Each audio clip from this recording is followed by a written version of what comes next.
Ya estamos de vuelta, seguimos aquí en CNN Chile Radio y la primera entrevista de esta mañana es con la senadora y presidenta del Partido Socialista, Paulina Bodanovich, que está con nosotros en el estudio. Bienvenida, senadora. Hola, muy buenos días. Buenos días, gracias por acompañarnos. Senadora, bueno, partamos con lo más contingente que tiene que ver con el avance del proyecto de reconstrucción en el Congreso, en la Cámara de Diputados y en la Comisión de Hacienda en particular. Y le pregunto por esto porque hoy día vence el plazo para el vencimiento, digamos, de la urgencia que estableció el gobierno y por lo tanto, ha dicho el diputado Agustín Romero, esto se vota sí o sí a la medianoche, con lo que hay, digamos. Y hay harto enredo entre medio por las indicaciones que presentó la oposición y las indicaciones sustitutivas que presentó el gobierno. ¿Cómo ve ese escenario finalmente, senadora? Yo no sé si el diputado y el gobierno se miran un poquito más de arriba, como haciendo un zoom de la situación. ¿Por qué?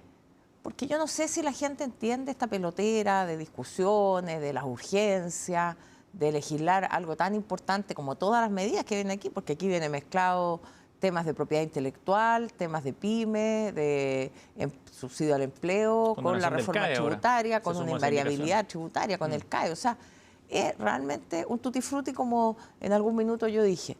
Entonces, ¿qué es lo que de todo eso a la gente le importa y le sirve? Yo creo que el Congreso tiene una función también pedagógica, en cierta forma, de que la discusión que se da en las comisiones tiene por finalidad que la ciudadanía entienda de lo que estamos discutiendo, para qué son las medidas que se están tomando. Entonces, lo que yo aprecio en lo que me dice la gente es que hay un enredo tremendo, una trifulca en esa palabra, y que la gente ha cambiado el temor a la seguridad ciudadana, digamos, esa incerteza de que si sale a la calle lo pueden asaltar o le pueden robar el auto. Ahora también ha mutado a una incerteza en lo doméstico, en no saber si van a llegar a fin de mes, si se les va a mantener la PGU, si se les va a mantener los almuerzos a los niños, porque en medio de toda esta discusión todo eso ha salido y se ha mezclado. Entonces, este plazo que es autoimpuesto por el gobierno, sí, claro, bueno, es el presidente de la República el que le pone plazo a los proyectos, y es el presidente de la República en consecuencia el que podría evaluar que no es bueno legislar de esa manera, tan precipitadamente, sin que la gente entienda, sin que la gente aprecie, porque sin que haya debate finalmente, porque ayer en la sesión de la Comisión de Hacienda había mucho tema administrativo por las indicaciones, la cantidad de cosas que había que hacer para, desde el punto de vista de la forma, poder avanzar en la discusión, pero de fondo poco. Claro, cuando la democracia se transforma en formalismo es un problema. Entonces, cuando se toma esto, un paquete de indicaciones y dice todas a la caja, el gobierno presenta una indicación sustitutiva, está bien, está en su derecho, pero también quienes han presentado indicaciones serias, fundadas, que van con aportes a la gente, por ejemplo, no ponerle o quitarle el IVA a la canasta básica, eso se hace en otros países. Temas para el pie de la primera vivienda, porque hay mucha gente que no tiene capacidad de ahorro en Chile, la gran mayoría no lo tiene, y por eso no accede a una vivienda. Pero una vez que tienen el pie, pueden comprarla y no es necesario que tengan un subsidio. Entonces, hay propuestas serias que se hicieron desde el PPD hasta el PC, son 10 indicaciones bien importantes que van en ese sentido, orientado a compensar el detrimento que ha sufrido la gente, partiendo por la mala aplicación del MEPCO, que ya tiene a todo el mundo pagando más en el transporte público, salvo en Santiago. Senadora, ahora, ¿no ha habido también un problema cuando muchas de estas indicaciones son inadmisibles y se sabe que son inadmisibles, se presentan igual y eso entrampa la discusión? Claro, es que la admisibilidad está dada porque uno pueda conversar con el gobierno y que el gobierno tenga esa capacidad de escuchar y de decir, mire, de estas 10 indicaciones, hay 2 que me parecen, hay 3 o hay 5 o no hay ninguna, pero que alguien haga una revisión, no que por solo hecho de ser presentadas por la oposición sean malas. ¿Y esa capacidad de escuchar usted la ha visto? Yo en la Cámara de Diputados la verdad es que no la veo. Yo lamento que esto del plazo fatal hoy día se tome así, como una fatalidad, como algo que no tiene otro curso, porque la verdad es que en política uno puede hacer un alto. Y yo he puesto el ejemplo de si vamos por una carretera y hay conos, luego hay un letrero, luego hay unas luces que se prenden y luego hay un carabinero que está diciendo que bajemos la velocidad. Si nosotros no hacemos caso, no es culpa del carabinero ni de las luces, es culpa de que el conductor no está entendiendo las señales. Y yo creo que el gobierno no está entendiendo las señales del FMI, del Consejo Fiscal Autónomo, de la Corte Suprema, de los partidos políticos, de las pymes, de la gente que está en el mundo de la capacitación, que van a quedar entre 30.000 y 60.000 personas cesantes. Entonces, ese es el impacto de estas medidas cuando se dice que se termina la capacitación y que la gente tome el YouTube y se capacite por YouTube. En términos de la franquicia Sense. Claro, o sea, ¿cómo alguien se va a capacitar por YouTube? No sé, si uno quiere destapar el lavaplatos en la casa, podrá mirar un tutorial, pero si quiere aprender a manejar una maquinaria, si quiere desempeñarse de buena manera en la minería, con condiciones de seguridad además, porque ahí es un tema muy importante la seguridad, o en la construcción, no basta con ver un tutorial de YouTube. Senadora, estamos con Paulina Bodanovich, senadora del Partido Socialista. Ahora, ¿de quién depende finalmente que cambie el curso de esto? ¿Solo del gobierno o depende de la oposición también en términos de la disposición a avanzar a un diálogo distinto? Mire, por mucho rato se dijo que la oposición no existía, que la oposición no tenía propuesta. La oposición existe, tiene propuestas, se las entregamos al gobierno. Hay además indicaciones, no solo propuestas en términos de lo que han hecho las y los economistas, sino también plasmadas en indicaciones que son 10. 10 indicaciones que presentamos en conjunto a la oposición sin perjuicio de otras tantas que puede haber presentado cada uno de los diputados. Pero en el caso de nuestro partido se presentaron, entiendo, 40, 50 indicaciones.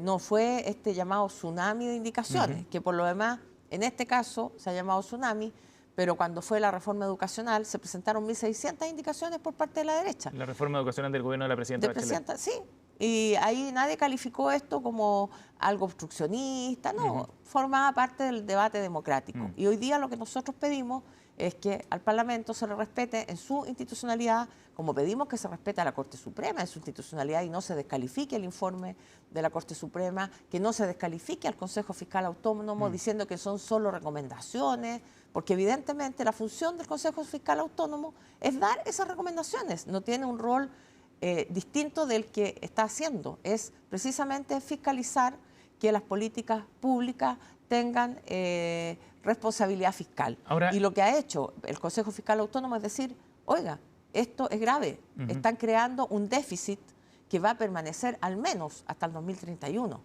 y puede ser hasta el 2050. Entonces estamos hablando de cuántas generaciones afectadas, porque finalmente esos son menos ingresos para el Estado, son menos recursos para nuestros niños, son menos recursos para salud, son menos recursos para vivienda. ¿Por cuántos años? ¿Por 25 años más? Senadora, ahora pareciera que el gobierno está con el pie en el acelerador porque apuesta a que sea el Senado el espacio donde se puedan generar cambios. De hecho, en la UDI habían planteado una serie de indicaciones que las tenían firmadas, decía el diputado Coloma ayer, para presentarlas y se abstuvieron para dejarlas reservadas al debate que se va a dar en el Senado. ¿Usted cree que eso es una buena apuesta de parte del gobierno? Bueno, desconozco la estrategia legislativa de Chile Vamos. Sí puedo decir responsablemente que también leyendo hoy día al senador Gaona, por ejemplo, en la tercera, que señala que la UDI ha tenido la responsabilidad de gobernar. Y yo creo que como se ha festinado mucho, otra cosa es con guitarra. Cuando ha habido quienes hemos sido parte de gobiernos, sabemos que no basta con haber ganado. Fíjese, el presidente ganó con el 58% de los votos. ¿Cuántos votos le quedan hoy día? Ya ha perdido casi 20 puntos en aprobación. El proyecto no es bien valorado por más de la mitad del país. Entonces uno dice, bueno, por eso pongo el ejemplo práctico y muy visible de la carretera. Si uno desoye las señales que todo el mundo le está diciendo, yo creo que tenemos un problema. Entonces yo espero que el presidente tome la decisión de escuchar a la oposición, pero también no solo a la oposición, de escuchar a los distintos sectores que están debatiendo en esto. Senadora, usted participó en el Chile Day, viene llegando, ¿no?, de este espacio que es un espacio público-privado, busca fomentar la inversión de países extranjeros en Chile. En esta edición tuvo una escala en Nueva York y luego en Toronto, en Canadá, que por lo demás es el principal inversionista extranjero acá en nuestro país. Y usted participó de este encuentro junto al ministro de Hacienda, Jorge Quirós. ¿Tuvo la posibilidad de conversar con él? Juntos pero no revueltos. ¿Qué significa eso, senador? Que él llegó, cuando estábamos en Nueva York, llegó después de que expusimos el senador Macaya y yo, Sí. porque ¿para qué nos invitan en el fondo? Es para ver los dos puntos de vista desde el gobierno y la oposición Claro. sobre la realidad económica del país y la visión que tenemos hacia adelante. A eso vamos nosotros. Entonces nosotros expusimos un poco señalando lo mismo que he dicho, que aquí hay órganos autónomos que hay que escuchar, que hay que respetar la institucionalidad, y Macaya también un poco en el mismo sentido aquí no es que haya gente que está por los acuerdos, eso a mí no me gustan las caricaturas. El acuerdo por el acuerdo, esa famosa foto de la levantada de manos, todos sabemos lo que pasó con eso. El acuerdo no vale en sí mismo, el acuerdo vale en cuanto representativo de la diversidad de un país, de la diversidad de miradas y de las propuestas y soluciones que se le ofrecen al país. Eso es lo que vale de un acuerdo. Entonces, digo, junta pero no revuelta con el ministro porque él llegó posteriormente y después a Toronto él expuso antes, hizo la misma exposición en Nueva York y en Toronto. O sea, ¿no pudo conversar con él? Un poco, no conversamos más allá del saludo, pero yo creo que además la instancia para conversar no es en un viaje, no es en una comida, es en el Congreso y frente a la gente con las cámaras que nos vean todos qué es lo que estamos conversando, porque la transparencia también es necesaria. Y creo que el gobierno, el ministro Quiroz, el ministro Alvarado, el ministro García, y por eso digo es el presidente, porque finalmente se habla mucho de los distintos estilos. Pero mire, esto de las negociaciones, que está el bueno, el malo, el que suelta un poquito, el que se pone firme, eso yo al menos, que negocié colectivamente por el lado de los trabajadores por 25 años, conozco de ida y de vuelta todas esas técnicas de negociación. ¿Y eso es lo que está diseñando el gobierno? No, yo creo que al final nos quieren hacer parecer que hay uno más duro que otro, pero aquí hay una decisión que es del presidente. Si el presidente mantiene esa decisión, finalmente va a pagar los costos de una mala reforma solo. ¿La decisión de? De mantenerse sin escuchar y de avanzar en esta discusión sin escuchar a nadie. Por eso espero que en el espacio del Senado podamos hacer una pausa, podamos entender que el acto de fe que nos propone el proyecto de pensar que solo porque hay crecimiento todo se va a mejorar, eso no es así, y no lo digo yo, que no soy economista, lo dicen los economistas y lo ha dicho, por ejemplo, el Consejo Fiscal Autónomo. Senadora, ahora usted dice que es el presidente el que tiene la llave, digamos, para poder destrabar esta situación, efectivamente, pero parece que es el ministro Quiroz quien realmente está llevando la conducción de esta negociación y de estas conversaciones.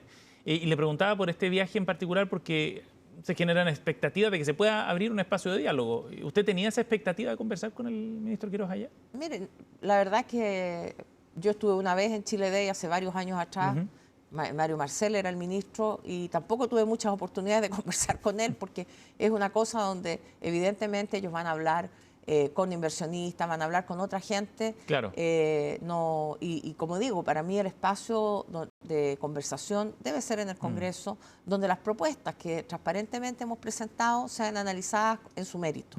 Creo que eso es lo que la ciudadanía nos exige soluciones, nos exige avanzar para que las personas que hoy día están pagando más por el transporte vean incrementado a lo mejor sus ingresos o tengan menos daño porque estamos solucionando el tema de la canasta básica.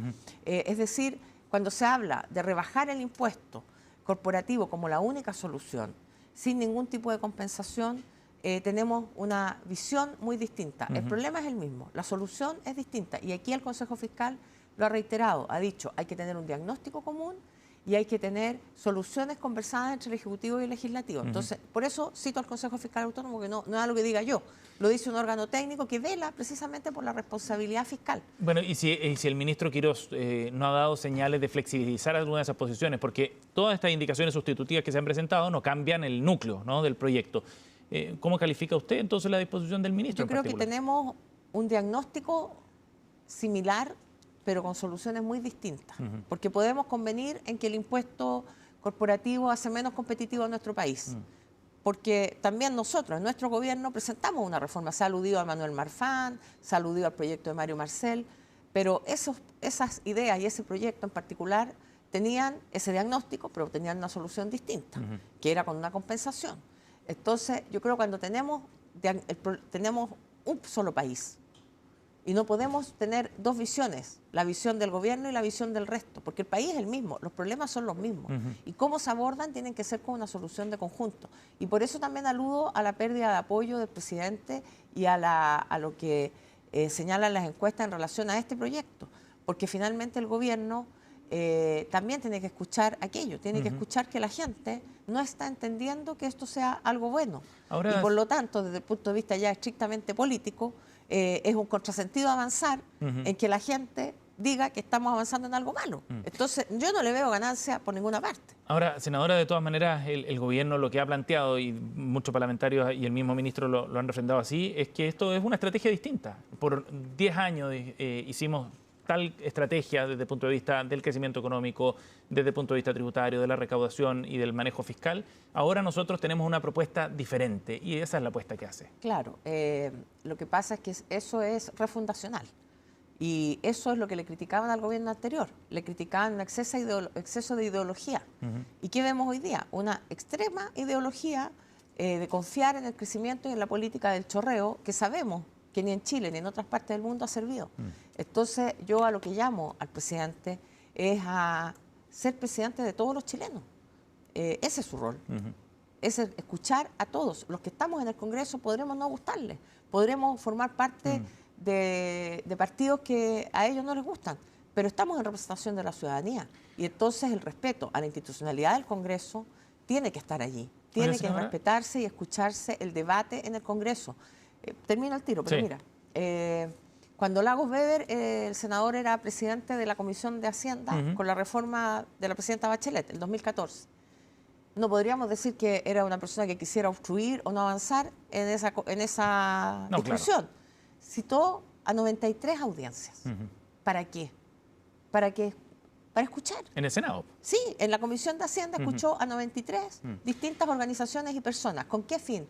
Mejorar el proyecto, porque uno no tiene la verdad única. Y si a uno le dicen, mire, esto se puede mejorar así, esto va a causar este impacto, porque la visión desde un lado puede ser una, pero la visión multifocal, senadora, es bien distinta. Y yendo en esa línea entonces, como se gestó en el Senado en ese momento, o lo que pasó en la reforma de pensiones, ¿usted cree que hay más posibilidades de que en el Senado se pueda llegar a un acuerdo con Chile Vamos, por ejemplo? Desde Bópoli, el senador Matías Walker también han planteado que buscarían revivir ese espíritu, digamos, para abordar este tema. Sí, sí, que revivir espíritu es como un poco, no sé, esotérico. Aquí nosotros tenemos responsabilidad. Tenemos una responsabilidad que nos dio la ciudadanía, que nos puso en el lugar en que estamos, y tenemos que ejercer esa responsabilidad. Y ser responsable significa que cada uno desde su rol haga aportes verdaderos, y yo no lo centraría solamente en Javier Macaya o en unos partidos y no en otros, porque quiero decirle que creo y entiendo que las diferencias que ha habido entre Arturo Esquella, por ejemplo, y Alejandro Irarrázaval en el segundo piso, también son manifestación de que el Partido Republicano tiene distintas visiones y de que el presidente tal vez estaba escuchando a unos y no a otros desde su propio partido. Entonces yo creo que esa visión del senador Esquella, que está en el Senado, que tiene un rol hoy día a cargo de su partido y de los senadores que lo acompañan, también es relevante. También, por ejemplo, el senador Carter, que está en la Comisión de Hacienda, que la integra al igual que yo. Entonces yo creo que todos tenemos un rol institucional, que aquí no es darse gustito, no es tampoco levantar espíritu, no, es tener conciencia de que los proyectos de ley se tienen que estudiar, se tienen que tramitar en su mérito y que las ideas pueden ser buenas aunque sean del otro. Yo creo que en eso consiste la democracia, en escuchar y en tomar decisiones buscando ampliar las mayorías. Y hoy día el Congreso, el gobierno creo que necesita aquello, porque un proyecto que es de esta envergadura necesita también una validación social mucho más amplia de la que está teniendo, que por lo demás va cuesta abajo en la rodada, como se ha visto en todas las últimas encuestas. Senadora Bodanovich, gracias por haber venido al estudio de CNN Chile. Muchas gracias. Muy amable.